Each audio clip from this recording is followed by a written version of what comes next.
श्री गोपाळ कृष्ण भगवान की जय। लीळा नंबर 292। दायंबाने बैठक न घालू दिल्याचा निषेध। नारायणाच्या देवळाच्या सभा मंडपात दायंबा बसले होते। बाईसा तेथे आली तेव्हा त्याला सर्वज्ञांपासून अकृत्रिम संसारिक आनंद येत होता।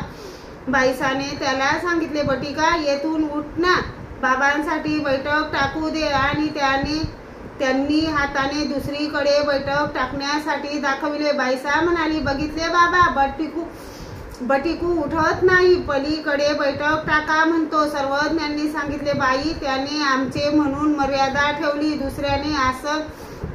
दुसऱ्याचे आसन असते तर त्याने दूर फेकून दिले असते। एवढ्यात त्याचा संसारिक आनंद आकर्षिला गेला। ते उठले। बाईसाने बैठक टाकली। सर्वज्ञ बैठकीवर बसले। बाईसाने श्रीचरण धुतले। सर्वज्ञांना पूजा वसर केला। तेथे जेवण झाले। सर्वज्ञांनी गुन्हा केला। मग बाईसाने पानाचा विडा दिला। श्री गोपाळ कृष्ण भगवान।